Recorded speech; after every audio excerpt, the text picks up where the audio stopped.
Hello? Hello? How's it going? How's it crack-lacking? Is that a thing people still say? Oh, I have no clue, and this is why I have no friends. Anyways, so June is kind of over, and I know that I'm probably the last person to post this, or film this for that matter, judging from what I've seen around on BookTube after a long absence of like a week. But I'm here to do my wrap-up for June. I know, I mean, it's still early July, so cut me some slack, please. I actually read a lot more books this month than I thought I did, which made me so happy when I looked at it on Goodreads. So right, let's get into the books. First book I read was Carmilla by Joseph Sheridan Le Fanu. I have no clue how you say that, but this is basically the actual first vampire book before Dracula even, I think. I'm not even sure, okay? But it's one of the really early vampire books, and yeah, I was in the mood for some vampire literature, because I love me some vampires every now and again, because why not? So I thought to look this up, see about an ebook or whatever, and actually, funny thing, you can read this for free online thanks to Project Gutenberg, so I'm gonna link that down below if you want to check it out. But yeah, vampires. Sad thing is that the vampire storyline was probably supposed to be the plot twist of the story, which didn't happen because that's how you know this book, as a vampire story, and so it wasn't too convincing. But I still surprisingly like this a lot more than I thought it would. It's really short and it's got this European thing. So like if you're European or just have read a lot of European books, you know what I'm talking about. There's this thing with the descriptions usually, and it feels very European, and I don't actually know if the guy who wrote it was European, but I'm thinking he was. But yeah, I really liked the writing style, and the characters were a real disappointment though. Carmilla was just like, "Urgh, urgh." But this also had this early LGBT feel to it, so I was like, okay, this is something, but I'm not really sure what the actual hell is going on, you know, so alright. The second book I read was Hyperbole and a Half by Ellie Brush, I think.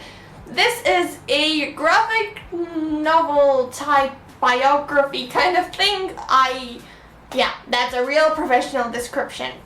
I really don't know how to explain it, but it is an autobiography that has this cute little illustrations, and it's really funny. It kinda, yeah. And it also has these chapters where it talks about depression and mental illness and all that, and those were the ones that I loved most, and I highlighted like everything on my ebook, and yeah, I really like that.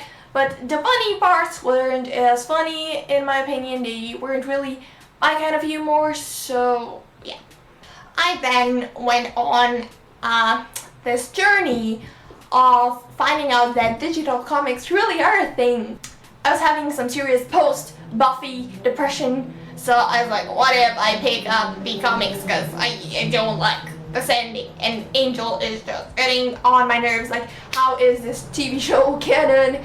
And so I ended up reading all of season 8 of Buffy and the first 2 volumes of season 9, and honestly, all I can say is what the actual fuck?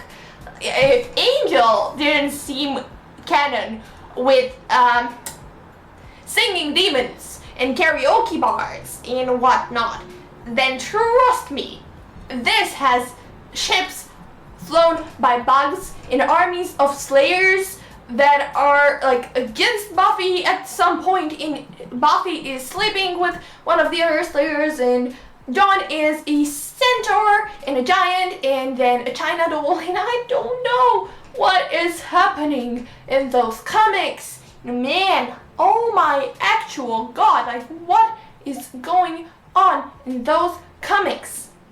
Anyway, so after I got over the whole Buffy situation, I wanted to pick up this book because one of the authors that wrote it was coming to Eason's to do a Q&A and book signing and blah blah blah. And this book has actually been out for like ages, but it didn't do quite well because the covers weren't the best to represent the book.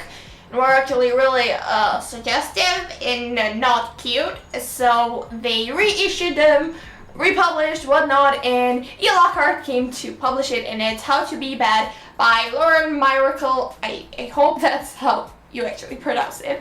E. Lockhart and Sarah Mlinowski. I butchered that one, I know, I'm very sorry. And this is, I mean, first of all, this is a really pretty cover, especially if you compare it to the older ones. Nope. And this is basically from 3 point of views. It's a summary road trip kind of story, and each of the authors has their own character that interacts with the other, so it's just really, really fun. Like, Lauren's character is this southern girl who's really obsessive Christian, and she's best friends with E. Lockhart's character, who is this really badass chick who has dyed black hair with some white strands, I think. Was that a thing, or I don't know. And she's like an atheist. And then Sarah's character came from Canada and just moved there, and she's a loner, but she like, kind of wants to be friends with the other girls, and she's Jewish, and they all somehow end up going on this road trip through Florida, I think. Great, Gabby, great. You already forgot. And yeah, it's really, really, it's funny, it's sarcastic, it's really summary, and it was a best choice to read on the plane while I was going to and coming from Germany. So yeah, I really love this one. And it is signed by E. Lockhart, and it also has Sarah and Lauren's signatures, so double win. I then read Shock of the Fall by Nathan Filler, and this was fantastic. And this is probably, first of all, one of the most beautiful covers I have ever seen in my life. And I know that I've been talking a lot about covers right now, but this is pretty as hell. And the other, I think the US edition, is this the UK one? I don't even know. Right, the other one is really freaking stunning as well. And yeah, this is so pretty inside and out.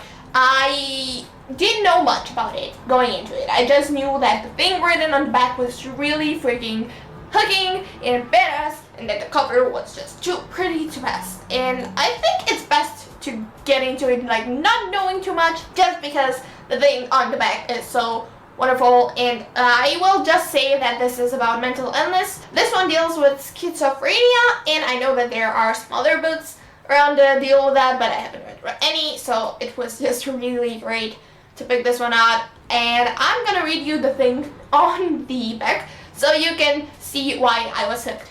I'll tell you what happened because it will be a good way to introduce my brother. His name's Simon. I think you're going to like him. I really do. But in a couple of pages, he'll be dead. And he was never the same after that. I know. I freaking know.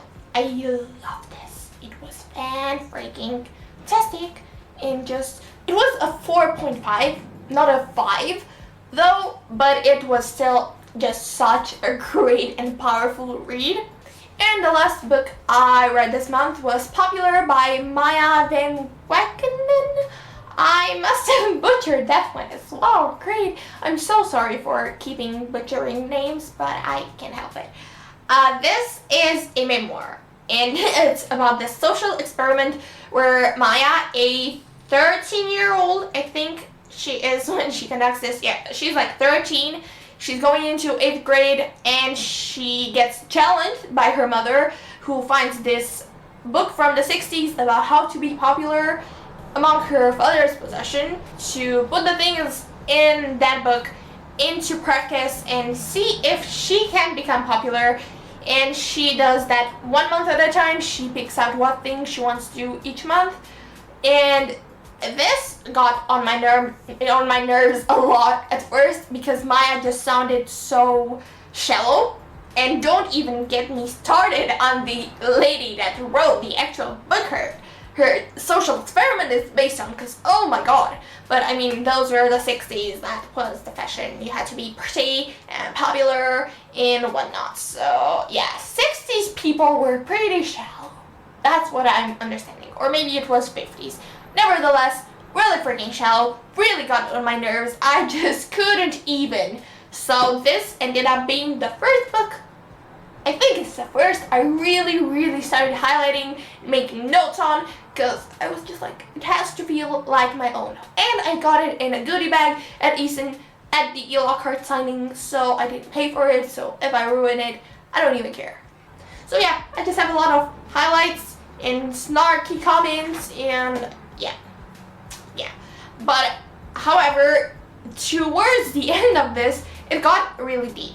And when Maya got in contact with the lady who wrote the book that the experiment was based on, I was sobbing like, oh my god, she made her idol. She met her idol and she's talking to her and the lady's giving her advice. But by the end, I'm just, yes, okay, this is a lot deeper than I thought it would get, judging from the beginning. And this is a lot nicer than I thought just all around. Maya's writing is really great, and I don't know, I still don't believe her conclusion. I don't think you just have to care about people and whatnot and make an effort to be popular, because that is not really the case from what I've witnessed. But yeah, as far as reading go, as the reading experience goes and all that, it was an alright book. And I think I gave it 3.5 out of 5 stars. So that was that. I'm not quite sure how reading is gonna go in July, because I think we're gonna move houses soon and I'm gonna be away to London for a week with my friend Julia, so we're gonna be chatting and exploring and visiting and filming and doing all the fun things, so I won't really have a lot of time to read except for on the plane then. But even at the airport, we were flying back together from the same airport, so yeah, I'm not quite sure how things are gonna turn out, but I'm sure gonna keep you posted and let me know what you read this month, because I'm really curious. So if you have a wrap-up video, just link it down below, or I don't know, just comment what the things you read, and I'm gonna see you later. Bye!